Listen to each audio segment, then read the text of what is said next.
مجھے رب کے در پر لانے والی چیز دعا تھی۔ دعا میں ایک الگ ہی تاثیر ہے، اسی لیے تو اسے عین عبادت کہا گیا ہے۔ دعا کرنے والے کا دل نرم کر دیا جاتا ہے۔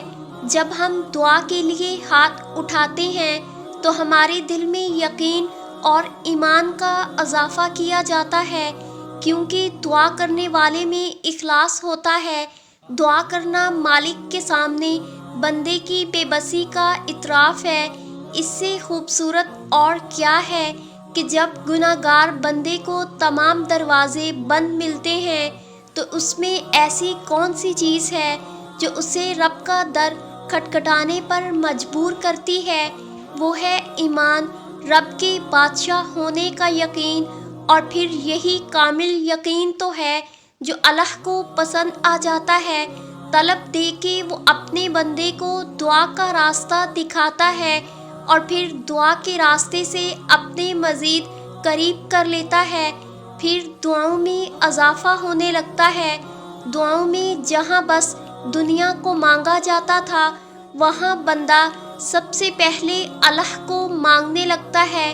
آہستہ آہستہ دل کی کیفیت کو بدلا جاتا ہے۔ جب انسان روز اپنے خالق سے گفتگو کرتا ہے تو اس گفتگو کا جواب اس کے کلام میں ڈھونڈنے لگتا ہے۔ پھر نمازوں میں سکون ملنے لگتا ہے۔ دنیا کے رنگ بندے سے اترنے لگتے ہیں، اس پر اللہ کی محبت کا رنگ چڑھنے لگتا ہے۔ دعا میں دنیا بھی مانگی جائے تب بھی اس عبادت میں اتنی برکت ہے کہ یہ ہدایت کے راستے تک لے جاتی ہے، اور جب بندہ اپنے رب کی طرف سے صراط مستقیم پا لیتا ہے تب اس کی ہر خواہش پوری کر دی جاتی ہے، کیونکہ رب العالمین کے در سے کوئی سوالی محروم نہیں جاتا۔ اور جن دعاؤں میں صدقے دل ہو وہ دعائیں عرش تک جاتی ہیں، اور جن دعاؤں میں صبر شامل ہو وہ رب کی رحمت پا جاتی ہیں۔ تم بھی مانگو اسی سے جس کے در سے جولیاں خالی نہیں جاتی ہیں، وہی عطا فرمائے گا تمہیں بھی، جس کی فطرت ہی رحمان کہلاتی ہے۔ صبر رکھو، یقین رکھو، یہ آزمائش ہے چند گھڑیوں کی مہمان، بہت جلد تمہیں بھی قبولیت کی خوشخبری سنائی جانی ہے۔ دعا روح کی وہ معصوم سرگوشی ہے جسے رب بہت محبت سے سنتا ہے۔ ساری بات توفیق کی ہوتی ہے۔ جب اللہ ناراض ہوتا ہے تو سجدے کی توفیق بھی لے لیتا ہے۔ فرض نمازیں بھی ادا نہیں ہوتی، اور جب ادا کرنے پہ آتا ہے تو آدھی راتوں کو جگا کر اپنے حضور کھڑا بھی کرتا ہے، سجدے کی توفیق بھی دیتا ہے، رو رو کر توبہ بھی کرواتا ہے اور قبول بھی کرتا ہے، اور جو مانگا جائے وہ بھی دیتا ہے۔ تمہارا مقدر تمہاری زندگی نہیں بناتا، تمہارا توکل تمہاری زندگی بناتا ہے۔ تمہارے پاس اب بھی دعا کا اختیار ہے۔ تمہاری کہانی اب بھی ختم نہیں ہوئی۔ تمہاری توفیق ہی قبولیت کی سب سے بڑی دلیل ہے۔ ہو سکتا ہے کہ اللہ آپ کو وہ چیز نہ دے جو آپ مانگ کر رہے ہو، وہ آپ کو انتظار کروا سکتا ہے، کیونکہ وہ چاہتا ہے کہ آپ اس کو پکاریں۔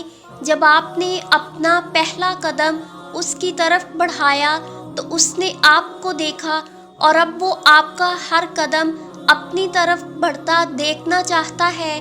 جب آپ فجر کے لیے اٹھیں اس نے آپ کی دعائیں سنی ہیں۔ اللہ نہیں چاہتا کہ آپ اسے فراموش کرو۔ جب اللہ آپ کو وہ دے دے جو آپ مانگ رہے ہو، لہٰذا اللہ آپ کو انتظار کروا رہا ہے تاکہ جب آپ کو وہ چیز ملے جو آپ کا دل مانگ رہا ہے تو آپ اللہ کے اور بھی قریب ہو جائیں۔ آپ اسے چھوڑنے کے بارے میں کبھی نہیں سوچیں گے، اسے کبھی نہیں بھولیں گے۔ جب وہ ان کی فریاد سن سکتا ہے جو بولتے ہی نہیں، تو پھر وہ کیسے ان کی فریاد کو رد کر سکتا ہے؟ جو سسک سسک کر دعا کرتے ہیں، جو پھولوں میں مہک برتا ہے، وہ تمہاری زندگی بھی خوشیوں سے بھر دے گا۔ تم مانگو تو صحیح، جب دعا کرو تو پورے یقین کے ساتھ کرو، یہ سوچ کر کہ میرا اللہ مجھے لازمی یہ چیز دے گا، اور پھر اگر مگر ایسا ویسا کچھ بھی نہیں سوچو، اللہ سے اصرار کرو، بار بار کہو، زور دے کر کہو، کیونکہ دینے کے لیے اللہ کے لیے کوئی بھی چیز بڑی نہیں، اور اللہ بچوں کی طرح مانگنے والوں کو بہت پسند کرتا ہے۔ زیادہ سوچنا انسان کو ختم کر دیتا ہے، بس دعا کرو اور سب کچھ اپنے رب العالمین پر چھوڑ دو، جو اتنی بڑی کائنات کو رنگوں سے بھر سکتا ہے۔ تو کیا اسے تم نظر نہیں آتے؟ کیا اسے تمہاری بے بسی نظر نہیں آتی؟ تمہیں کیا ایسا لگتا ہے کہ وہ تمہیں بے یار و مددگار چھوڑ دے گا؟ کیا وہ تمہاری زندگی ایسے ہی بے رنگ رہنے دے گا؟ بس اپنے رب العالمین پر یقین رکھو، بلکہ یقین کامل رکھو، انشاءاللہ وہ تمہاری زندگی بھی تمہارے پسندیدہ رنگوں سے بھر دے گا، وہ تمہاری ہر دعا پر کن فرما دے گا انشاءاللہ۔ دل سے دعا ہے کہ آپ جن دعاؤں کے لیے ہاتھ اٹھائیں، فرشتے فوراً انہیں عرش الہی تک لے جائیں، اور آپ کے ہاتھ نیچے آنے سے پہلے وہ دعائیں قبول ہو جائیں۔